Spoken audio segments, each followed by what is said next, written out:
باب المعاصی من امر الجاہلیت ولا یکفر صاحبها بارتکاب الا بالشرک لقول النبی صلی اللہ علیہ وسلم انک امر فیک الجاہلیہ وقول اللہ تعالی ان اللہ لا یغفر ان یشرک به ویغفر ما دون ذلک لمن یشاء وان طائفۃ من المؤمنین اقتتلوا فاصلحوا بینهما فسماهم المؤمنین بھی قال ابن عبد الرحمن مبارک قال ابن حمام زید قال ابن ایوب یونس حسن عن عن بن قیس رضی اللہ تعالی رحمہ اللہ قال قلت اذهبت لانصر هذا الرجل فلقني ابو بکر رضی اللہ تعالی قال اين تريد قلت انصر هذا الرجل قال ارجع فان سمعت وسلم يقول اذا التقى المسلمان بسيفهما فالقاتل المقتول في النار قلت يا رسول الله هذا القاتل ما بال المقتول قال انه كان حريصا على قتل صاحبه به قال ابن سلمان حرب قال شعبة واسم الاحد بن معرور قال لقيت ابا ذر بربزة عليه حلة وعلى غلام حلة فسالت عن ذلك قال اني صابت فعيرت بامه فقال النبي صلى الله عليه وسلم يا ابا ذر عيرت بامه انك من فيك جاهليه اخوانكم خبلكم جعلهم الله تحت ايديكم فمن كان اخو تحت يدي فليؤت مما ياكل وليلبس مما يلبس ولا تكلفوهم ما يغلبهم فان كلفتم فاعينوهم وكما قال علیہ الصلوۃ والسلام۔ امام بخاری رحمۃ اللہ علیہ نے یہ باب، یہ پچھلے باب کا تتمہ ہی ہے، دراصل یہ مرکب باب ہے۔ یعنی پیچھے جو بات بتائی تھی کہ جو معاصی ہیں یہ کفر کے کا حصہ ہے، تو معلوم کہ طاعات جو ہے وہ ایمان کا حصہ ہے، ٹھیک ہے۔ اب یہاں وضاحت سے اس کو کہہ رہے ہیں کہ باب المعاصی من امر الجاہلیہ، جاہلیت سے مراد کفر ہے۔ امام بخاری کفر لفظ نہیں لایا اس لیے کہ حدیث میں جاہلیت کا لفظ آیا ہے۔ کہ ابو ذر سے فرمایا انک امر فیک جاہلیہ، تو ایسا آدمی جس میں کفر پایا جاتا ہے، یہ لفظ تو جاہلیت کفر کو کہتے ہیں۔ سے جاہلیت کا زمانہ عیسیٰ صلی اللہ علیہ وسلم سے لے کر نبی کریم صلی اللہ علیہ وسلم کی بعثت تک 650 سال کا زمانہ جاہلیت کا زمانہ کہلاتا ہے۔ تو معاصی جو ہے نا وہ کفر کا حصہ ہے، تو جب معاصی کفر کے حصہ ہیں تو طاعات جو ہے نا وہ کس کا حصہ ہیں؟ ایمان کا حصہ ہے طاعات۔ اب جب یہ بات کی کہ معاصی کفر کا حصہ ہیں تو امام بخاری کو فوراً اس بات کا احساس ہوا اور ادراک ہوا کہ اب معطلہ خوارج فائدہ اٹھائیں گے کہ دیکھو ہم پہلے کہتے تھے کہ گناہ کبیرہ کا ارتکاب کرنے والا کافر ہوتا ہے، تو آگے پھر اس کا جواب دے رہے ہیں کہ لا یکفر صاحبہا، گناہ کرنے والے کو کافر قرار نہیں دیں گے الا بالشرک، جب تک شرک نہ کرے، جب تک اس میں معتد بھی کفر نہ پایا جائے اس وقت تک اس کو کافر قرار نہیں دیں گے۔ کفر تو ہے لیکن کافر نہیں ہے، میں نے بتایا نا وہ بہم کفر لا ینقل ملہ، یہ کام تو کفر کا ہے لیکن ملت سے نہیں نکلتا۔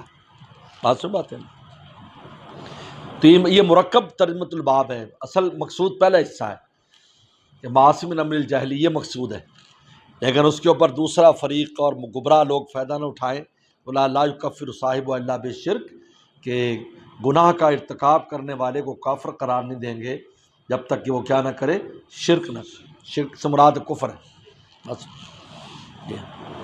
اس پر 2 آیتیں پیش کی اور 2 حدیثیں پیش کی۔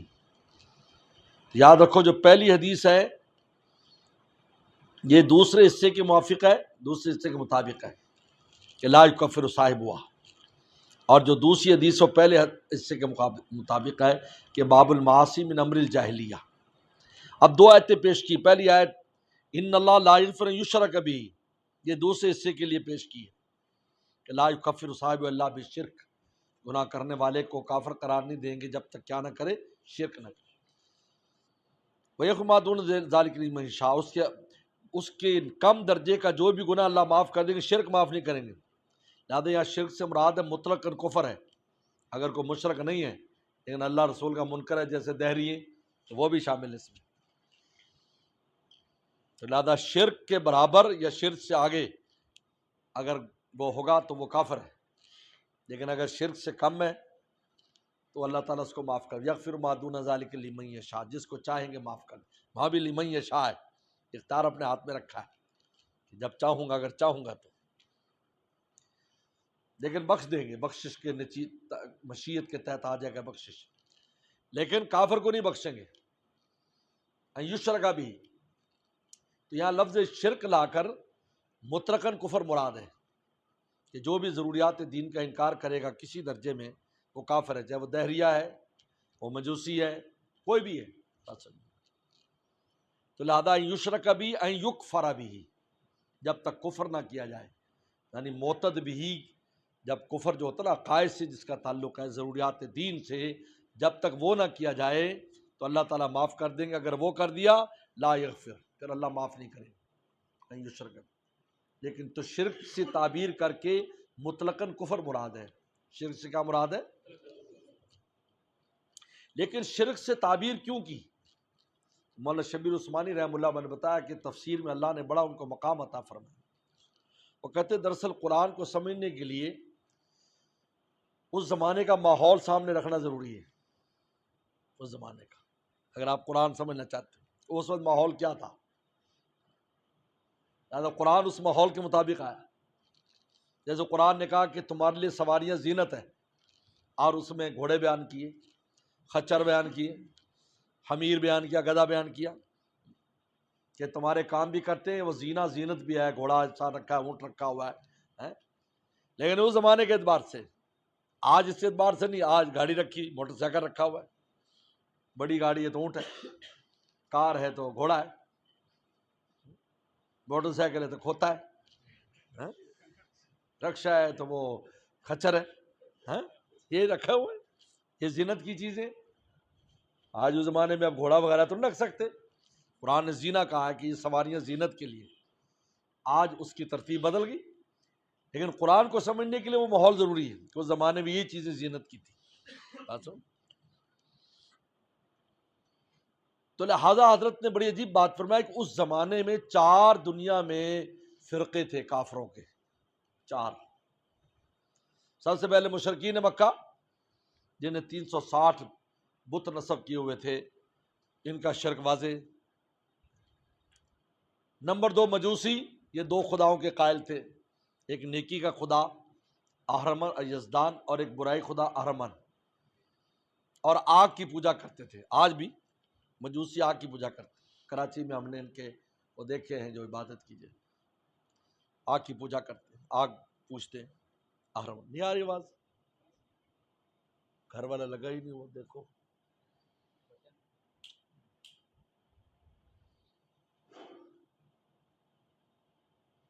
پیچھے لگا ہوا ہے، تو اب کیا ہی نہیں آپ نے آن ہے. اصل میں وہاں لگایا ہوتا نا چھوٹا اس دن، تو پھر یہ پیچھے سے نکال تو نہیں دیا، پیچھے سے اس کا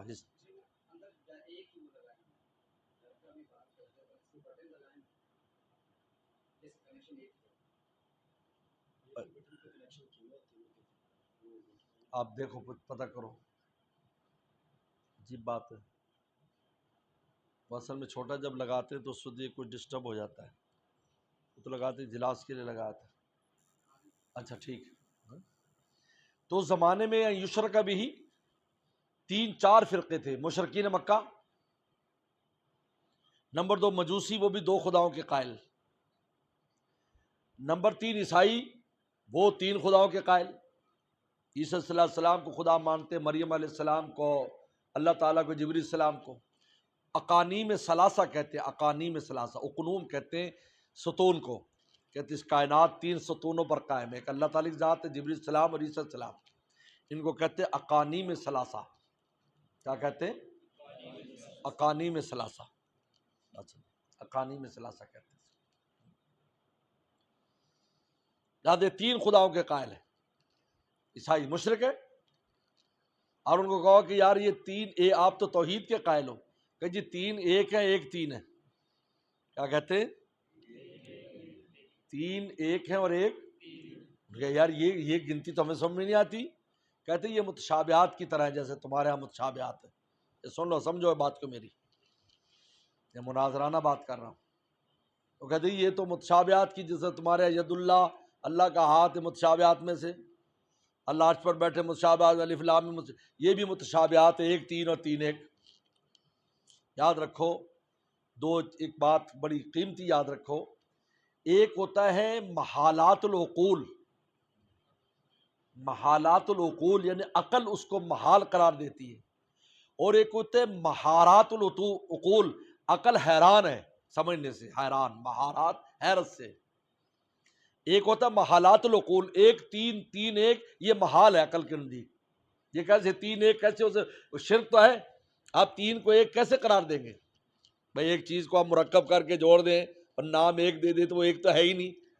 جیسے ہم انسان ہیں، آپ کہیں جی ایک آدمی لیکن اس کے اندر اعضاء کتنے ہیں؟ اس لیے اللہ تعالیٰ کی ذات جو ہے وہ ذات کے اعتبار سے بھی بسیط ہے، اپنی ذات کے اعتبار سے بسیط ہے، نام کے اعتبار سے بسیط ہے. تو جب اجزاء والی چیز ہوگی تو آپ اس کو ایک قرار دے نہیں سکتے، وہ توحید ہے ہی نہیں. بھئی چند چیزوں کا آپ کمرہ نام رکھ کر جی کمرہ، تو کمرہ سے مراد یہ تھوڑی ہے کہ وہ ایک چیز ہے، بلکہ اس کے اندر 50 چیزیں ہیں. تو یہ ہے مہارات العقول، ایک تین ہونا تین ایک ہونا مہارات العقول. ایک محالات العقول ہے، عقل محال ہے. اور ایک ہے تو مہارات العقول، حیرت، عقل حیران ہے. ید اللہ، اللہ کا ہاتھ، ہماری عقل نہیں سمجھ سکتی کہ اللہ کا ہاتھ کیسا ہے. وہ غیر متناہی ذات کے ہاتھ سے کیا مراد ہے؟ ہماری عقل اس کو ادراک نہیں کر سکتی. اللہ کا علم کیسا، ہماری عقل ادراک نہیں کر سکتی. یعنی ہماری عقل چھوٹی ہے. یہ ایسی جیسے کو ہمالیہ کو آپ تکڑی پر تولنا شروع کر دیں تو تکڑی ٹوٹ جائے گی. تو لہٰذا ایک ہوتا ہے محالات العقول، ایک ہوتا ہے مہارات العقول. اسی طریقے پر بدعتی لوگ کہتے ہیں حضور صلی اللہ علیہ وسلم جو ہیں وہ نور ہے. انہوں نے کہا کہ آپ پر تو انسانی وہ چلتی تھی، انسانی اوصاف بھی آپ پر چلتے تھے، بیوی تھے، بچے تھے، کھاتے تھے، پیتے تھے، ساری چیزیں آپ پر، بخار بھی آتا تھا، آپ بیمار بھی ہوتے تھے، آپ کو بھوک بھی لگتی تھی، پیاس بھی لگتی تھی. نورانی کو تو نہیں ہوتا. فرشتے انسانی شکل میں آئے ابراہیم السلام کے پاس تو انہوں نے کوئی چیز نہیں کھائی. انہوں نے کہا کہ ہم فرشتے اس لیے ہم اگرچہ شکل ہم نے انسانوں کی اختیار کی ہے لیکن ہمارے اوصاف نہیں بدلے، ہم نہیں کھا سکتے کو ہم نے کھانا نہیں ہے، ہم کھانے پینے کے محتاج نہیں ہیں. وسلم کھاتے پہ سب کچھ کرتے تھے. تو یہ کہ لوگ پتہ کیا کہہ دیتے، نہیں ان کا جو نورانی ہونا، یہ انسان ہونا، جنما انا بشر مثلکم، یہ کہا کہ متشابہات میں سے. کیا کہہ دیتے؟ بھئی متشابہات میں سے تب ہو اگر عقل انسانی نہ سمجھتی ہو، مہارات ہو. حیرت کی بات نہیں، اس لیے کہ آپ پر انسانی جو عوارض تھے، حضور صلی اللہ علیہ وسلم سارے عوارض، آپ بچپن تھے، چھوٹا بچے بھی تھے، آپ گود میں پلے بھی، آپ نے دودھ بھی پیا، حضرت حلیمہ کا سارا ہے یا نہیں؟ فرشتوں کو تو ضرورت نہیں ہے، تو اللہ نے کن کہا فرشتے پیدا ہو گئے. تو عیسائی جو ہیں وہ بھی شرک کرتے تھے، تین خداؤں کے قائل ہیں. ان کو کہتے ہیں اقانیم ثلاثہ. یہ معلومات انسان کو ہونی چاہیے. تم دورے میں پہنچ گئے ہو، ایسی کتابوں کا، تقابل ادیان کا تھوڑا بہت مطالعہ انسان کو ہونا چاہیے. اور سب سے بہترین جو کتابیں اس پر ہیں وہ حضرت جو ہے رحمۃ اللہ کیرانوی کی سب سے بہترین کتاب ہے عیسائیت پر، اظہار حق کے نام سے. اس کا مطالعہ کرنا چاہیے کیونکہ دنیا میں عیسائیت بہت گڑبڑ کرتی ہے اور بہت یہ لوگ پھیلانے کی کوشش کر رہے ہیں. اس کو مشنریاں مستقل کام کر رہی ہیں اس کی، اور عجیب انداز میں کام کریں، حیران ہو جائیں گے آپ. ہاں جی، آپ حیران ہو جائیں. میں جب پہلی دفعہ آسٹریلیا گیا تو وہاں ایک نوجوان ایک گھر میں ہمارے دوست تھے، تو انہوں نے کہا یہاں پر ایک فیملی ہے بہت پریشان ہے اپنے بچی کی وجہ سے، آپ تھوڑی دیر ان کے گھر اگر وقت دے دیں. میں چلا گیا چائے وغیرہ پینے کے لیے. وہ بچہ ملا تو وہ کوئی عیسائی لڑکی اس کے پیچھے لگی تو، اور وہ اپنا مذہب تبدیل کرنے کے لیے تیار تھا نوجوان اس کی محبت میں. خیر میری ملاقات ہوئی، اللہ تعالیٰ نے فضل فرمایا، بس اللہ فضل کرتے ہیں، ہمارا تو کیا کمال ہے. تو ساتھ بیٹھے، گپ شپ ہوئی. تو میں واپس آ گیا تو بعد میں انہیں اطلاع دی کہ ان کے ملنے کے بعد میرا دل جو ہے نا تبدیل ہو گیا. میں تو بالکل یہ اس پر تیار نہیں ہوں کہ میں عیسائیت قبول کروں. اللہ کا شکر ہے کہ میں ایک ملاقات سے اتنا فائدہ ہو. تو پھر ان کی والدہ نے مشورہ کیا کہ آپ کیا کریں. میں نے کہا آپ اس لڑکی سے کہ مسلمان ہو جائے تو چلو کوئی بات نہیں، اگر ان کی محبت ہے تو کرا دیں آپ شادی، کوئی بات نہیں.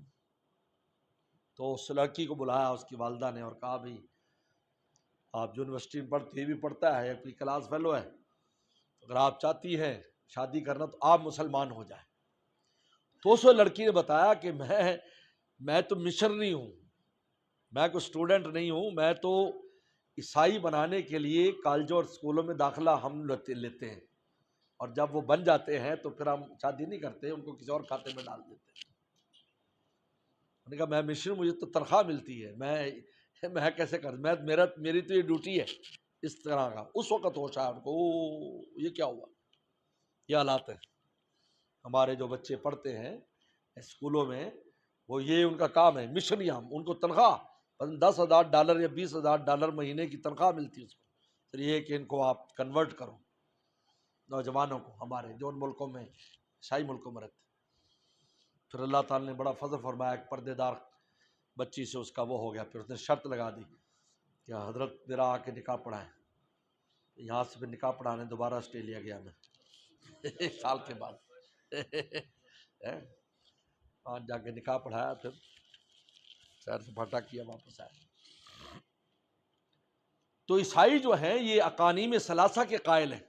اقنوم کی جمع اقانیم، اقنوم کہتے ہیں ستون کو، یہ کائنات 3 ذاتوں پر کھڑی ہے، وہ کہتے ہیں یہ قدیم بالذات، قدیم مانتے ہیں تینوں کو، عیسیٰ السلام کو، جبریل السلام کو، اور اللہ تعالیٰ کی ذات، اور مریم السلام کو بیوی قرار دیتے ہیں۔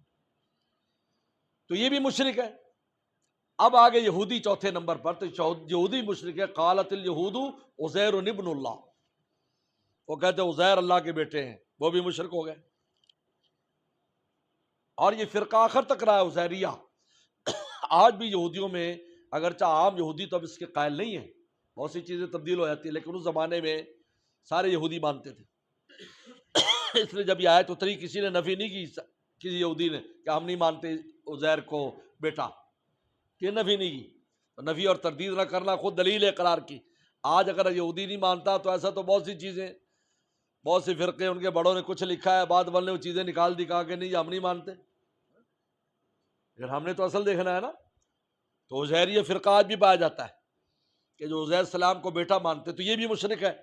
تو قرآن مجید جس ماحول میں اترا ہے، اس وقت کفر کی 4 قسمیں تھیں، مشرک جو چاروں مشرک تھے۔ انہیں فرمایا ان اللہ لا یغفر یشرک بہ، اب سمایا نہیں، اس لیے قرآن اس ماحول میں اترا ہے۔ تو لہٰذا اس سے مراد نہیں، اگر کوئی شرک نہ کرے، دہریہ اللہ رسول کا انکار کرتا ہے تو وہ بھی اس میں شامل ہے۔ تو یہاں سے اس سے امام بخاری نے ثابت کر دیا لا یکفر صاحب ارتکاب الا بالشرک، کہ گناہ کرنے والا کافر نہیں ہوگا جب تک شرک نہ کرے۔ آگے فرمایا وَإِن طَائِفَتَانِ مُؤْمِنِينَ اقْتَتَلُوا فَأَصْلِحُوا بَيْنَهُمَا، اگر 2 جماعتیں ایمان والوں کی لڑ پڑیں آپس میں، اصلح بین، ان میں صلح کرا دو۔ فَسَمَّاهُ الْمُؤْمِنِينَ، ان کو مومنین قرار دیا۔ اگر گناہ کرنے سے دائرہ اسلام سے خارج ہو جاتے تو ان کو مومنین نہ کہتے، لیکن کہا مومنین۔ ایمان کا لفظ ان سے نہیں ہٹا، ایمان کا لفظ معزز لفظ قرآن نے ان سے نہیں چھینا، حالانکہ اب میں لڑ رہے ہیں، آپس میں لڑنا گناہ کبیرہ ہے، لیکن سماہ المومنین، انتاز من المومنین۔ تو معلوم یہ ہوا کہ یہ جاہلیت اور کفر کے کام تو ہیں معاصی، لیکن اس کے کرنے کی وجہ سے دائرہ اسلام سے خارج نہیں ہوتا۔ اب روایت لا رہے ہیں احنف ابن قیس کی، یہ بہت بڑے تابعی ہیں۔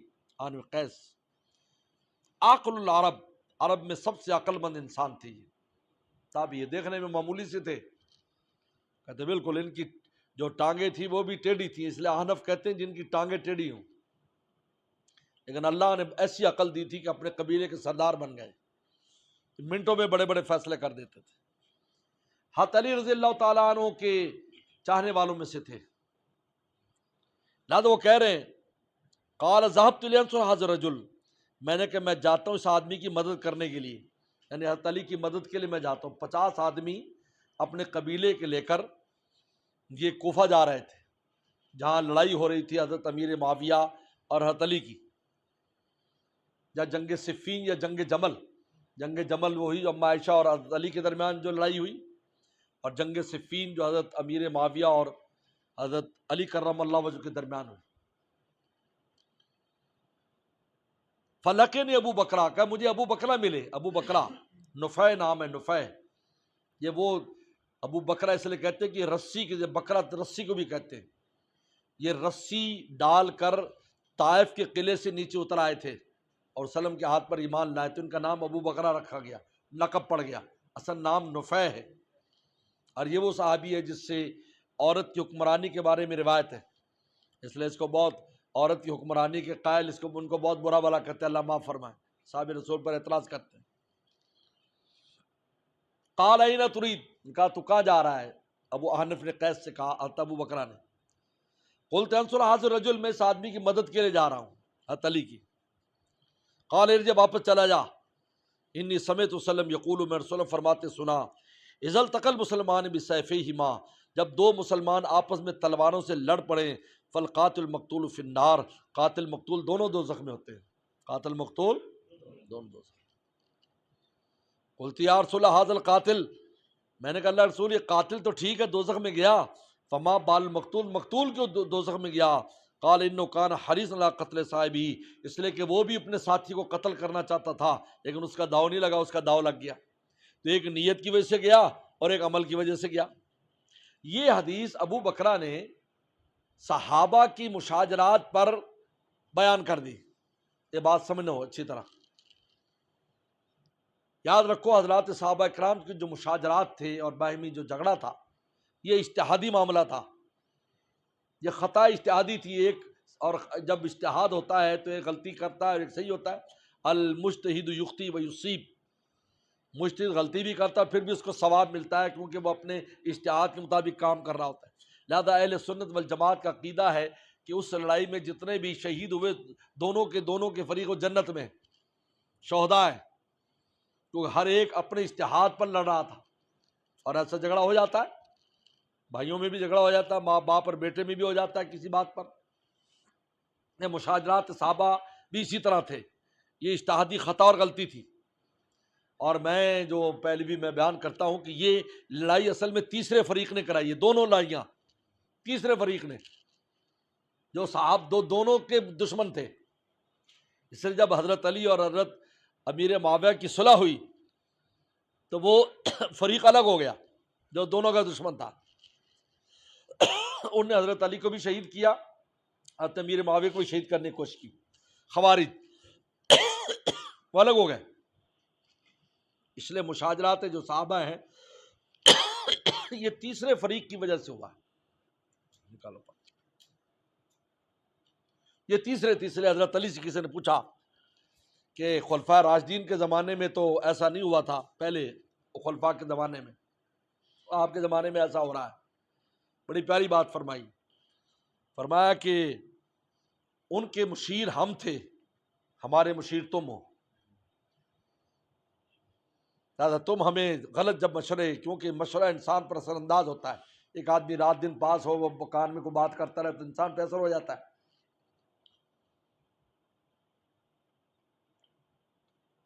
اس لیے حضور صلی اللہ علیہ وسلم نے ارشاد فرمایا تھا مجھے لوگوں کی شکایتیں نہ کیا کرو، انی ارید ان اخرج الیکم وانا سلیم الصدر، میں چاہتا ہوں جب میں تمہارے پاس آؤں میرے سینے میں کسی کے بارے میں کوئی بات نہ ہو۔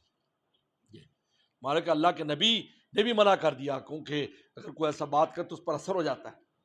لہٰذا مشورہ دینے والے ایسے تھے، کہا کہ ان کے مشیر ہم تھے، ہمارے مشیر تم ہو۔ لہٰذا جو مشیر جس قسم کے مشورے وہ دیتے تھے، اور اثر انداز انسان پر چیز اثر انداز ہو جاتی ہے، انسان متاثر ہو جاتا ہے، بات کہتا رہے تو انسان متاثر ہو جاتا ہے، رات دن جو کان میں ڈالتا رہے۔ اس لیے کہتے ہیں بہت زیادہ شکوے شکایت کا مزاج نہیں بنانا چاہیے، بہت خطرناک ہے یہ، بعض کو شکایت کی بڑی عادت ہوتی ہے۔ تو خصوصاً مشائخ کے ہاں برا بلا بناتے رہتے ہیں۔ میرے شیخ نے خود فرمایا تم ایک دفعہ برا بلا کسی کو بنا کر اس کو تو شیخ کی نظر سے گرا دو گے لیکن اللہ تمہیں بھی نفع نہیں لینے دے گا۔ ہاں یاد رکھو، یہ بہت خطرناک چیز ہے۔ ہر ایک اس کے حال پر چھوڑو۔ اللہ کا شکر ہے اتنے عرصہ 8 سال بنور ٹاؤن میں گزارے ہیں، 30 سال میں نے شیخ کے ساتھ کبھی کسی کی شکایت نہیں، کبھی نہیں، چاہے کوئی زیادتی بھی کر گیا تو شکایت نہیں کی، یار خام خواہ میں شیخ کا دل یا استاد کا دل گندا ہو گیا اس کی طرف سے کیا فائدہ، کبھی نہیں کی، مزاج نہیں۔ اور یہاں بھی اپنا یہ مزاج رکھا ہے شروع سے، کسی خادم کو شکوے شکایت کی جات نہیں ہوتی، بہت ڈرتے ہیں، کوئی شکایت کر دے تو اس کی اپنی کم بختی آ جاتی، 10 سوال منطقی کروں گا اور وہ بیچارہ خود گھبرا جائے گا۔ ہاں اطلاع، کوئی زیادہ بگاڑ ہو تو بس اطلاع دے، وہ بھی ذمہ دار لوگ دیں، عام کسی کی اجازت نہیں کہ وہ شکایت کرے فلانا یوں ہے فلانا یوں فلانا یوں۔ تو انہوں نے کہا کہ ہمارے مشیر تم ہو، اس وجہ سے بگاڑا ہے۔ اب سوال یہ پیدا ہوتا ہے کہ یہ عامر بن قیس پھر بھی گئے تھے، یہ ابو بکرہ نے یہ روایت یہاں کیسے بیان کر دی جبکہ یہ روایت اس سے متعلق نہیں ہے؟ یہ تو وہ ہے لڑائی کہ جو عصبیت کی بنیاد پر ہے یا کوئی اور جھگڑے ہیں، وہ لڑائی مراد ہے دنیا داری کی۔ ان کی دنیا داری کی بنیاد پر لڑائی تھی ہی نہیں۔ قاتلین عثمان سے انتقام لینے کے مسئلے میں اختلاف ہوا تھا، اور پھر تیسرے فریق نے لڑائی کرا دی۔ حالانکہ حضرت اما عائشہ صدیقہ رضی اللہ عنہ کی جو جنگ جمل کا واقعہ پڑھے آپ حیران ہو جائیں گے کہ بالکل صحیح تھا کہ صبح کو آپ سے بات چیت کریں گے تو رات کو ادھر سے تیر مار رہے ادھر سے تیر آ گئے، لڑائی ہو گئی، ایک دوسرے کو تیر مار رہے پتھر مار رہے۔ اب کون مار رہا ہے؟ نہ حضرت علی نے اپنے لوگوں سے کہا، نہ حضرت اماں نے کہا تھا کہ صبح انہوں نے کہا کہ بات چیت کریں گے، لیکن رات کو وہ لڑائی ہو گئی۔ اب یہ تیسرا فریق تھا جس نے دونوں طرف سے گڑبڑ کی، اور ایسا بہت ہوتا ہے یہاں پر بھی ایسا مسئلہ ہو جائے تو اس کے اندر ایسے لوگ شامل ہو جاتے ہیں، ایسے مشورے دیتے ہیں اور بعد میں مروا دیتے ہیں، پھر ٹائم پہ کوئی نظر نہیں آئے گا، مشورہ دے کے چلا جائے گا پھر نظر نہیں آئے گا۔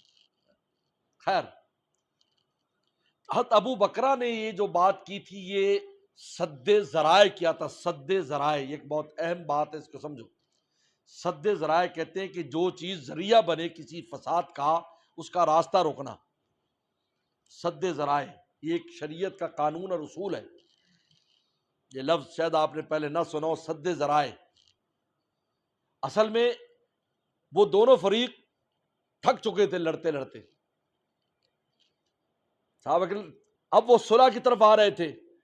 اب یہ نئی کمک جا رہی تھی، یہ تازہ دم تھے لوگ، جب تازہ دم جائیں گے تو وہ پھر اور ہلڑ میں جائیں گے نا، تھکے ہوئے تو کہیں گے یار نکالو کوئی حل نکالو یار بہت تھک گئے۔ اب یہ جائیں گے تو یہ جانے کے بعد تازہ کمک آئے گی تو پھر ہلا شیری دے دیں گے۔ اس کو روکنے کے لیے جو روایت اور تھی اس کو یہاں حضرت نے بیان کر دیا تاکہ یہ رک جائیں۔ مقصد ان کو روکنا تھا کہ یہ تازہ خون نہ جائے وہاں، اور وہ کیونکہ ان کو خبر مل رہی تھی کہ وہ صلح کے قریب ہو رہے ہیں، آپس میں صلح کر رہے ہیں، اور وہ ہوا صلح کر لی۔ پھر انہوں نے حضرت امیر معاویہ کی صلح ہو گئی۔ بعد میں حضرت کو پھر تیسرے فریق نے شہید کیا، یعنی اس جو تیسرا فریق تھا خوارج، جو دونوں سے الگ ہو گئے، جو اپنے آپ کو قاری کہتے تھے، قرہ، انہوں نے تینوں کو ایک ہی وقت میں 3 آدمیوں کو شہید کرنے کا منصوبہ بنایا فجر میں۔ اسی فجر میں حضرت علی، اسی فجر میں امیر معاویہ، اسی فجر میں عمرو العاص مصر میں، ان تینوں کو شہید کرنے کا منصوبہ بنا لیا ایک ہی دن میں، جب وہ اپنے اپنے مقام پر پہنچ گئے، ایک شام میں، ایک کوفہ میں اور ایک مصر میں، اور 3 آدمی مقرر ہو گئے۔ اب 2 پر داؤ نہیں چلا، امیر معاویہ غالباً وہ آئے نہیں مسجد کی طرف، عمرو العاص کے ساتھ آدمی تھے، حضرت علی اکیلے اپنے گھر سے نکلے تو ان کو تلوار ماری، عبد الرحمن ابن ملجم نے ان کے سر پر تلوار ماری، وہ اکیلے مسجد جا رہے تھے اپنے گھر سے نماز پڑھانے کے لیے، کوفہ کی مسجد۔ ایک ہی وقت میں وہ 2 مارے گئے بندے، دونوں پکڑے گئے، اور یہ کامیاب ہو گیا، بعد میں بھی پکڑا گیا۔ تو تینوں یعنی وہ جو صلح کے بعد وہ جو دونوں کو مروانا چاہتے تھے نا، یعنی صحابہ کو مارنا چاہتے تھے، دراصل بات یہ صحابہ کے دشمن تھے، وہ 3 الگ ہو گئے۔ اس لیے میں کہتا ہوں یہ لڑائی تیسرے فریق نے کرائی، اور ایسا ہوتا ہے کہ 2 کی لڑائی تیسرے لگائی بجائی کرا کے لڑائی کرا دیتا ہے، خود بیچ میں سے نکل جاتا ہے۔ مقصد ہوتا ہے دونوں کو کمزور کرنا، جیسے آج کل ہو رہا ہے، ہمیں آپس میں لڑوا کر کمزور کر رہے ہیں، ہماری فوج کو بھی کمزور کر رہے ہیں، آگے بھی کمزور کر رہے ہیں، اور تیسرا بیچ میں فریق جو ہے نا وہ فائدہ اٹھانا چاہتا ہے، یہود و نصارہ فائدہ اٹھانا چاہتے ہیں۔ یہ اس وجہ سے تو یہ سد ذرائع کے طور پر یہ روایت بیان کی، حالانکہ یہ روایت یہاں فٹ نہیں ہوتی، کیونکہ یہ روایت تو ہے جو عصبیت کی بنیاد پر مسلمان لڑ لیں اور کوئی علاقائی بنیاد پر مسلمان لڑتے ان کے لیے۔ صحابہ کرام کے جو مشاجرات تھے وہ دینی بنیاد پر تھے اور اجتہادی معاملہ تھا ان کا، وہ اس میں داخل نہیں ہوتے، یاد رکھو اچھی طرح۔ اگلی روایت، اچھا یہ جو روایت ہے یہ روایت اس کے دوسرے حصے کے مطابق ہے، اذا التقى المسلمان بالسيف، جب مسلمان ملے تلواروں کے ساتھ آپس میں، حالانکہ گناہ کبیرہ کر رہے ہیں لیکن پھر بھی مسلمان ہے وہ، اب دوسری روایت، یہ دوسری روایت پہلے حصے کے مطابق ہے، انک امرؤ کے باب المعاصی من عمل الجاہلیہ، فرما رہے ہیں کہ کیا 12 بج گئے؟ چل حضرت معرور کہتے ہیں کہ لقیت اباذر بن ربزہ، میں حضرت ابو ذر سے ربزہ میں ملا۔ ربزہ یہ مدینہ سے مکہ کی جانب 3 کوس پر یہ تھا، تقریباً 40-50 کلومیٹر پر ایک جگہ تھی، وہاں حضرت ابو ذر غفاری رضی اللہ تعالیٰ رہتے تھے، وہاں پر ان کا مکان تھا۔ علیہ حلتن، ان پر ایک جوڑا تھا، ولا غلام حلت، ان کے غلام پر بھی ویسے ہی جوڑا تھا۔ فسألت عن ذلک، تو میں نے پوچھ لیا کہ یہ کیا بات ہے؟ اصل میں یہ تھا کہ 2 نئے کپڑے تھے، 2 پرانے تھے، تو دونوں پرانوں کی لنگی باندھی ہوئی تھی دونوں نے، غلام نے اور ابو ذر غفاری نے، اور نئے اوپر لیے ہوئے تھے چادریں۔ تو میں نے کہا کہ آپ دونوں نہیں آپ لے لیتے، دونوں پرانے غلام کو دے دیتے، یہ کیا بالکل آپ نے اپنی طرح کیا ہوا جیسے اولاد کے ساتھ کرتا ہے؟ اس پر یہ بیان کیا۔ قال انی صاببت رجلا، کہا میں نے ایک آدمی کو گالیاں دی تھی، یہ بھی وہ بھی غلام تھا۔ فعیرت بامہ، میں نے اس کی ماں کے ذریعے عار دلائی تھی، ماں کے ذریعے، اصل میں وہ حبشی تھا، میں نے کہا یبن السودا، اوے کالی کے پتر، یہ میں نے کہہ دیا تھا، یبن السودا، حبشی تھا وہ۔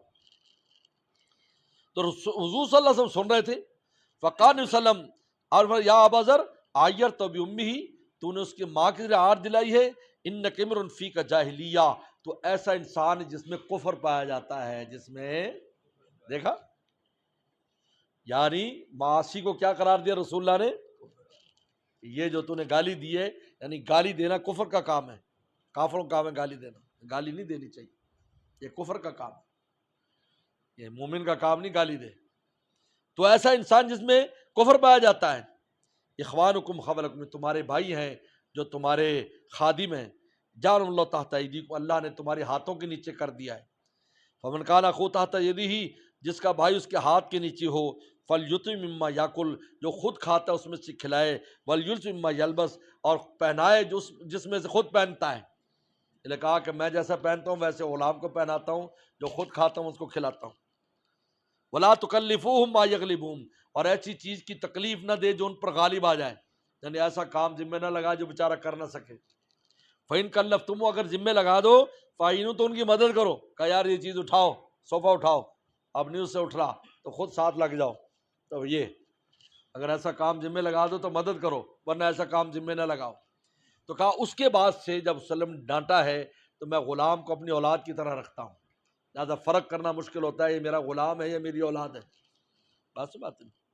کہ ابو ذر غفاری بہت اونچے صحابی ہے، اور یہ ربضہ میں جب ان کا انتقال ہونے لگا تو ہم نے بیوی سے کہا کہ کھانا پکاؤ 10 آدمیوں کا، کھانا پکایا، روٹیاں پکائیں۔ اس کے بعد کہا کہ اب میں دنیا سے جا رہا ہوں، تو راستے پر جا کر بیٹھ جانا، میرے بھائی آئیں گے، ان کو کھانا کھلانا، پھر وہ میرا جنازہ پڑھیں گے، مجھے دفن کریں گے، پھر تو ان کے ساتھ مدینے چلی جانا، پہلے سے خبر دے دی ساری۔ وہ بڑے حیران، خیر کھانا نے پکایا، پھر وہ لیٹ گئے، چادر لی، انتقال ہو گیا۔